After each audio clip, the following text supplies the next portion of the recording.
Hi, Kevin from the Awareness.website. Here we are with the second video in this new series and continuing classics. We're going to be covering the fourth move in the set, whip to one side.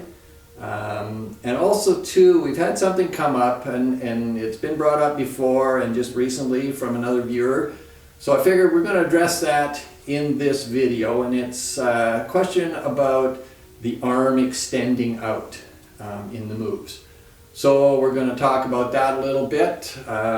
So hang in there and we'll be right back.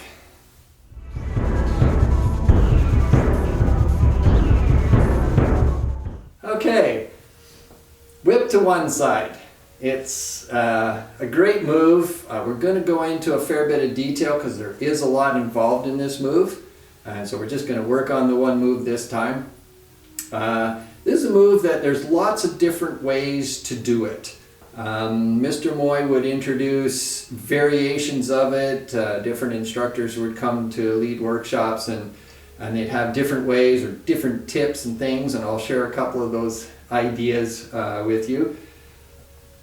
The thing is, where your body's at will determine how you can do it. You can use the form or the different moves and different variations to work the body in certain ways. So we're going to play around with one particular way for this session on this video, and then further down the road, of course, this is the most repeated move in the set. It's done nine times in the set. So as we get through the videos and we come up to those, maybe we'll introduce a little bit different way of doing it. We'll see how that all goes. For right now, we're just going to work on a specific way aimed at getting you to stretch out, getting things working in the body, getting things lined up properly. So, whip to one side starts from the two-handed push from grassbird's tail, goes around so where you're standing up, sitting, and then stepping, so two parts to it. From the two-handed push, and of course Shelley's making sure I stay on the screen here. I drive her crazy with the editing issues. From the two-handed push, and here's where I'll talk a little bit about the arm extension. You want to extend the arms. Now, a lot of people have commented that, oh, if your arm's so extended, somebody come along and hit it and break your arm. Well, that's probably true, but I'm not fighting right now. I'm actually working on my body. I'm using the form to stretch things out, to loosen the joints, loosen the tendons in the arms and in the rest of the body. And so this is why Mr. Moy would have us stretch out, to get things working, get things stretching out, trying to maximize the range of motion. So play around with this a little bit yourself. But if you don't extend the arms, if you only go so far, you're not giving those tendons a chance to finish stretching. And also too, that connection from the back heel and the expression out the front is incomplete. So that as you're going forward, you relax and let things extend. So you're not forcing, you're not trying to make a big push, not trying to get longer reach. You just want things to extend out as far as you can, but that's not locking the elbows. You're not going to tense and lock things up. You're staying relaxed, you're letting things extend out, and you relax even more. So you're keeping that expression out the hands. That's something a lot of people forget, is to get the expression to complete through the hand. So through that tiger's mouth, let that tiger's mouth roar. Let it go, let it out. And keep that connected with that back foot. And that's what we're going to talk about a little bit in the whip to one side. People forget about connecting with and using the legs. So you're going to express out with the two-handed push, and then you're going to start to push back. So here you want to get squared forward, of course. You're going to push back with this leg. So as that leg starts to express, the elbows drop, and then you're going to turn the body and that foot pivots around with that turn. And as you come around, you want to get that foot to that 45 degrees, so you're very pigeon-toed at that point. And of course I don't have a lot of room here, so I'm kind of modifying it. I'm going to kind of keep it a little bit short, but I'll try and give you the understanding of how to express. You want to be able to express with the movement here. So you stretch out, then relax, pushing with the right foot, drop the elbows, turn the body, and you're going to turn to 45 degrees. So now I'm lined up with this foot to the right corner. Then, and this is almost like a toyu. So if I were to straighten out my left foot, I'm in a toyu. So this is one version of whip to one side. It's where you go from a toyu to a toyu. So toyu here, drop the elbows, turn the body and pivot all together. So see the hands stay in front of my body, and I turn and face to the corner, stretch out. Now I'm going to push from my left leg and drop the elbows, turn the palms up, and allow myself to sit down. So it's almost like, and this kind of helps, as if you were to hold somebody's wrist and you pull them down into the sit. And that really gives you an idea to get into that 45-degree angle sit. From here, pull down, relax, again not with tension. Place the left toe, and then you're going to stand up and the arm goes out to the side. So that's the first half. A couple of things with this. Use the right leg to stand up and allow the arm to express out as you stand. So it's a timing thing. So I'm going to do it from this angle so you can see when I get around. So here's the two-handed push with grass bird's tail. I'm going to push from the right leg, drop elbows, turn the body, pivoting around to the 45 degrees. I'm going to sit down, drop the elbows, then my weight's balanced in my right leg, so I'm going to place the left toe, and I'm going to push in the right leg and allow the arm to go out as I stand. So the body can turn slightly forward. I know some people have a tendency to kind of keep this all closed across the chest here. You want to allow it to relax. Allow it to stretch. Don't bunch it up here. And this arm, allow it to express out. So the right arm expresses out to the right side. And make sure you've got a good bend in the wrist. See a lot of people doing this. It's the royalty whip. And you want to bring that little pinky finger in and drop the fingers down. Again, the arm is not locked, and you don't want the shoulder and elbow up. You want the elbow and shoulder dropped down. So the wrist is bending, the arm goes out, and it's just sort of a natural turn. You don't have to turn all the way forward. It's just letting this relax across the chest. The four fingers come together and the thumb holds them, and then the wrist drops down. So some people call this a pinch of salt, some people call it the chicken head. I know there was one story shared where it represents the coming together of the taxes, and it was called a whip in ancient China. So they gathered all the taxes into one tax and they called it a whip. So it's whip to one side. Research that one. I don't know any more details on it, but it's a good story. Okay. So once again, and you can do this with me while you're watching the video. If you can set it up, you're more than welcome to do that. Again, the biggest thing with this is repeating it. So all of these moves, the more you can repeat and go through it, and what happens is you tend to relax a little bit with it because the body now is into a rhythm or sort of got the idea of the moves. You start to think less with it, And now the body can actually start to let go and respond. And at some point, it's like you do it 20 times and you forget what you're doing. And that's good. That's a good thing.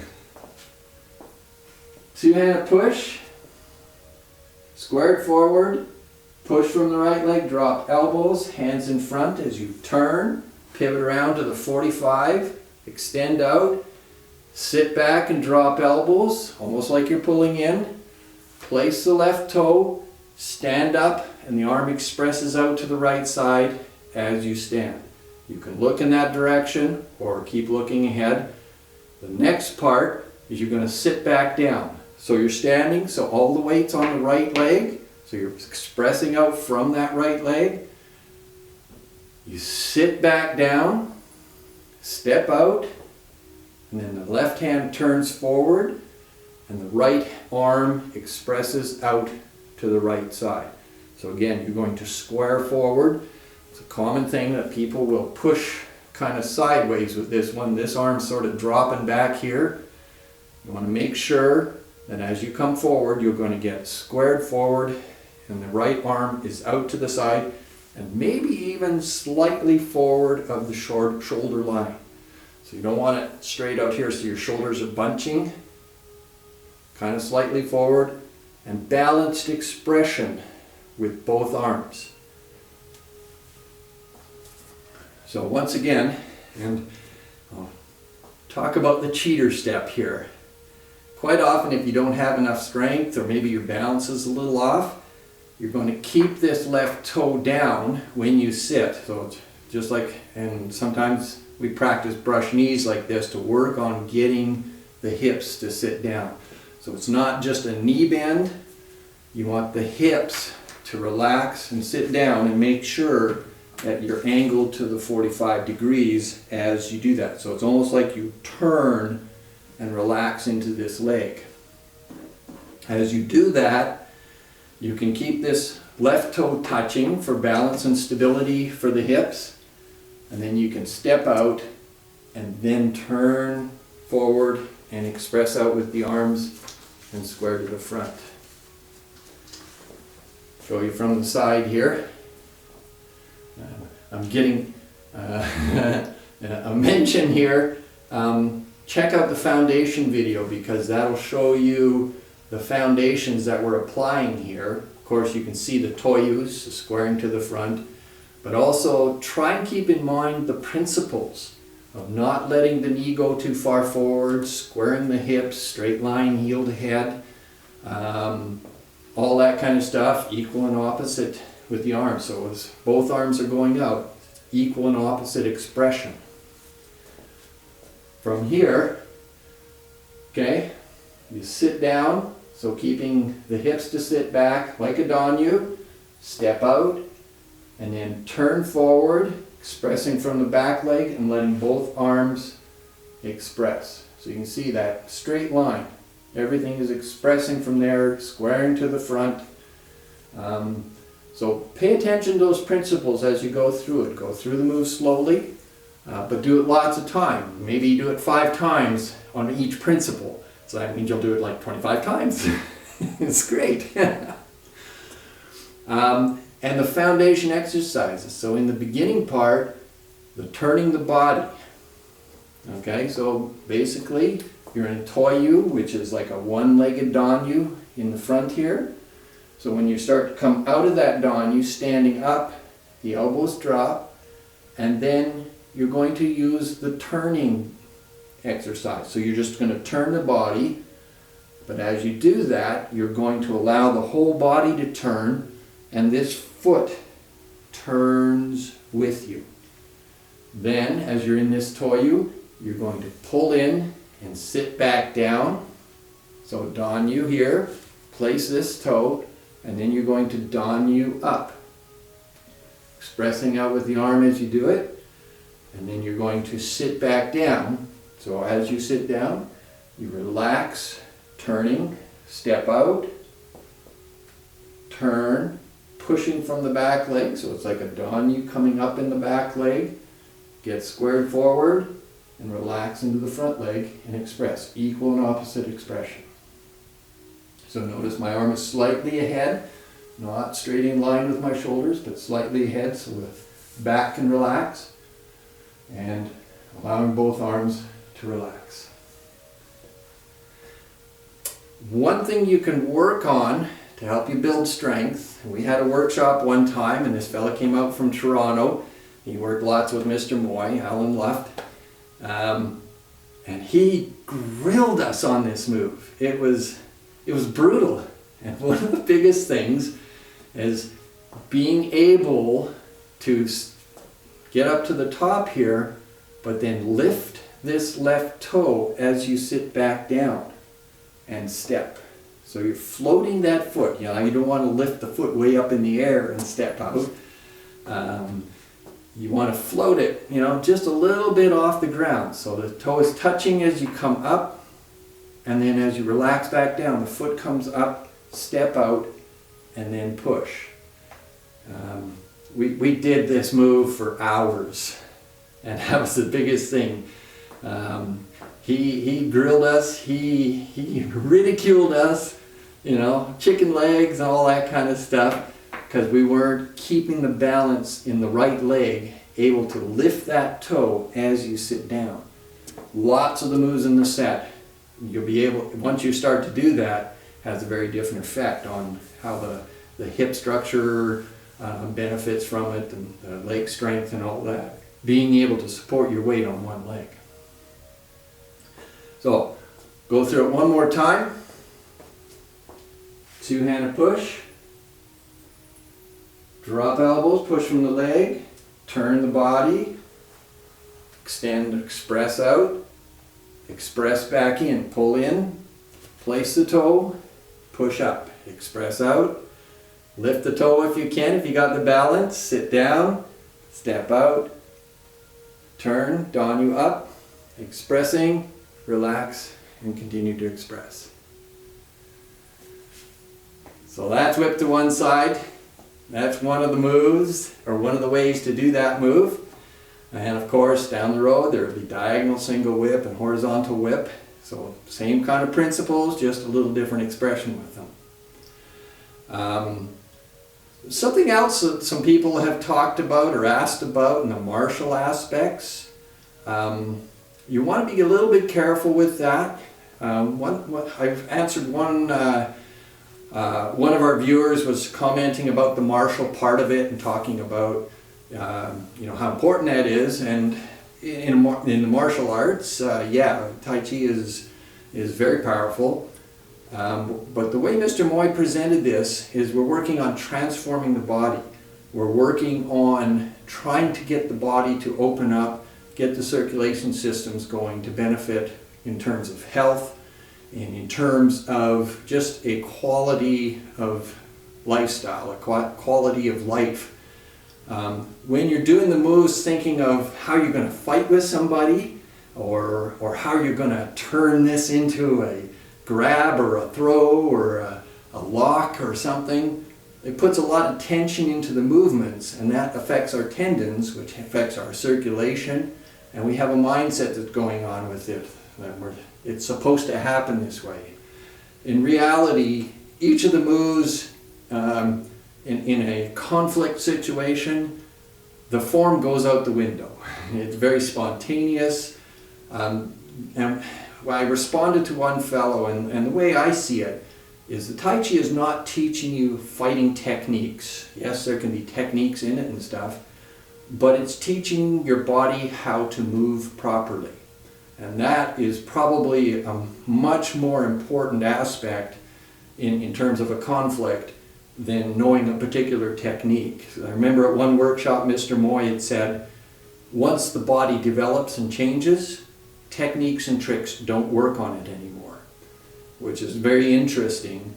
And as you learn to move with the Tai Chi, keeping things relaxed, balanced, building the strength, building flexibility in the structure itself, it really changes how your body moves. And as your body changes, and the way you're moving changes, it's going to change the form again. And this is why we need constant correction and adjustment, because now we're working with a different body. Something has changed in the structure, So now we can use the Tai Chi in a different way to continue benefiting it. So talk, talk, talk, practice, practice, practice. Check out the website, like us on Facebook, subscribe to our YouTube channel, send us your comments and everything. Take care. We'll see you next week. Bye.